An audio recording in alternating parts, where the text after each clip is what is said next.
Muchísimos muertos Sí. por este asunto, días y días interminables de ataque. Todos los días usted ve imágenes dantescas como niños afectados por esto, edificios derrumbados. Usted ve que por lo menos en esa parte de la Franja de Gaza, yo no sé cómo un ser humano va a poder volver a vivir ahí en esa parte, a menos que sea volviendo a la edad de piedra y metiéndose en cuevas. Okay. Sería muy difícil, y esos son los colaterales de estos conflictos armamentistas, donde cae un cohete, lamentablemente, y como se dice, las vidas de civiles son los más afectados de ambos lados. Ya desde el sábado a este momento son muchas las bajas de civiles en la Franja de Gaza, producto de los bombardeos en defensa de Israel para con la estructura terrorista de Hamas. Que hay una situación ahí también, Alberto, que quería preguntarte. Tú sabes que ellos han tomado rehenes, o sea, la parte de Gaza ha tomado rehenes israelíes durante ese concierto que tú hiciste referencia, y no creo que Israel esté en disposición de negociar con estos terroristas o estos supuestos terroristas para que sean devueltos esos rehenes. O sea, ¿cuál sería por ahí una estrategia viable para eso?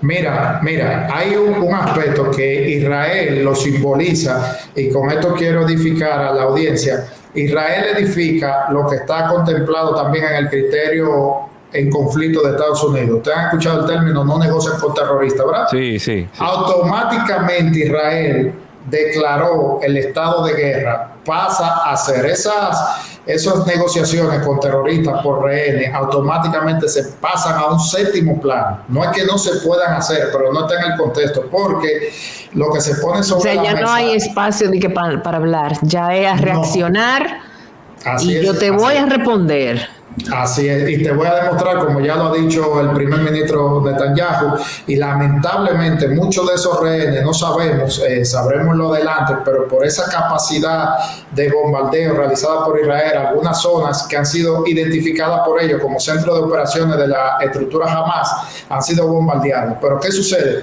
En esos bombardeos han tenido que fallecer, obviamente, personas civiles, porque ellos se escabullen, se esconden en esta zona, y ahí también someten a las personas que han sido rehenes.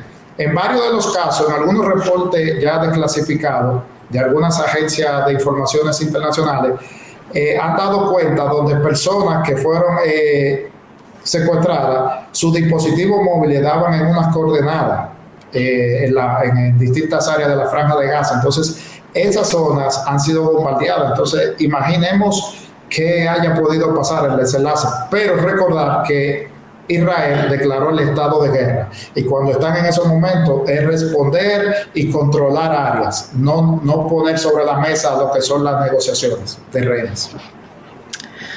Bueno, veamos cómo va desarrollándose este conflicto que, como comentábamos ayer con un abogado y experto en temas de geopolítica, tiene más de 2000 años. Así es. Más de 2000 años.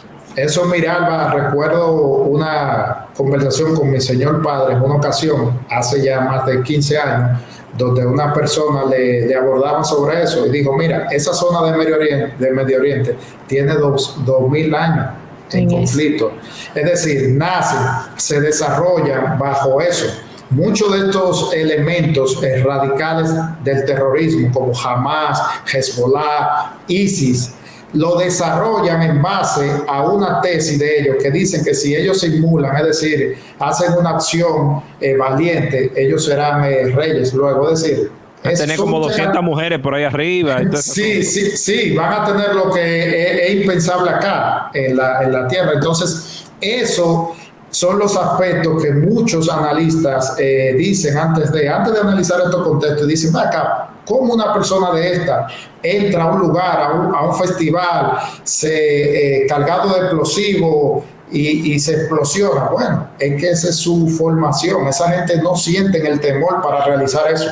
Y eso es lo que acontece, lamentablemente. No, y tienen poco que perder también. Es cuestión de idiosincrasia. O sea, muchas personas no lo entienden, pero lo que allá te están inculcando en el Medio Oriente es algo diferente a lo que tú conoces aquí. Entonces tú no puedes criticarlo. Y es otra vida, otro desarrollo. Esas personas no tienen una vida ni cercana a la de nosotros. Irónicamente, siendo por mucho más desarrollados que nosotros en temas académicos y eso, que a esta región de Occidente me refiero, pero son formados bajo una impronta de religiones, de creencias, de acciones. Hay personas de esas que le dicen, ya entrando en la adolescencia, que ellos nacieron con un objetivo específico, y su objetivo es cuando llegue el momento para por Alá hacer una que otra acción. Eso es lo que le inculcan esas agrupaciones terroristas. Wow. Ahí está. Impresionante.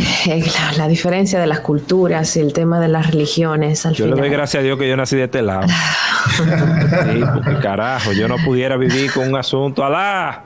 Y tan radical. No.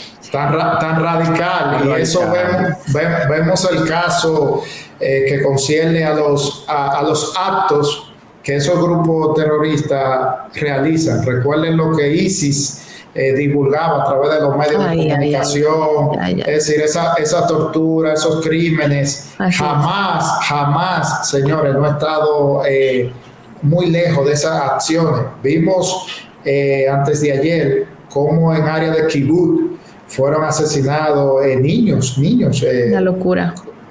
Antes de irnos a la pausa, Alberto, el alcalde Eric Adams de Nueva York dio la voz de alerta y dijo que hay que tener cuidado con esos lobos solitarios que van a aparecer ahora, de que este problema que está sucediendo en Israel pues puede digamos que alentarlos a que cometan algún tipo de acto terrorista.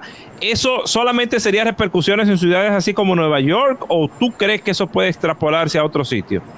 Mira, siempre, y muy interesante eso que planteas, Ariel, siempre que acontecen grandes conflictos, se suscitan lo que son aspectos colaterales de estas organizaciones. Por ejemplo, ya hemos visto cómo se han levantado grupos en diferentes regiones del mundo. En Nueva York, por ejemplo, todos estos días han suscitado hechos donde en el mismo Times Square hay partícipes israelíes y palestinos, pero concernientes a Hamas, ¿verdad?, que apoyan esta acción. Hemos visto en Inglaterra, en Francia, y ya observamos cómo ayer, puntualmente, en Inglaterra, se le instruyó a la policía que personas que levantasen banderas de Hamas o algo sean apresados y sean tipificados como una acción delictiva o criminal, porque esto incita, como bien planteaste, a que se puedan desarrollar acciones criminales, pero también terroristas, porque recuerden que lo que acotábamos hace unos minutos,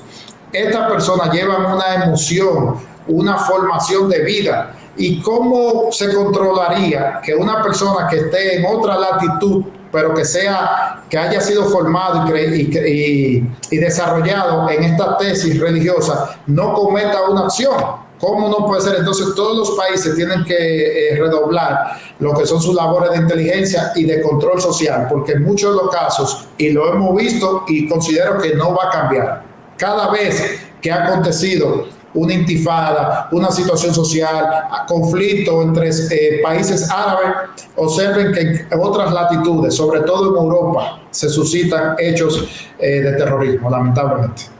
Así es. Alberto, muchas gracias por esta visita y por hablar de este tema tan lamentablemente tan actual, y es el conflicto entre Israel y el grupo Hamas, porque no vamos a decir que es Palestina. No vamos a decir que es Palestina, es un grupo específico, el grupo Hamas, y que ha dejado más de 1.200 muertos. Ha conversado con nosotros de este tema el experto en seguridad Alberto Sandoval, y con él hemos tratado los fallos en la inteligencia israelí y otros temas de importancia para conocer en el desarrollo de este conflicto que ya cobra miles de vidas. Alberto, como siempre, excelente. Muchas gracias. Gracias a ustedes por la invitación.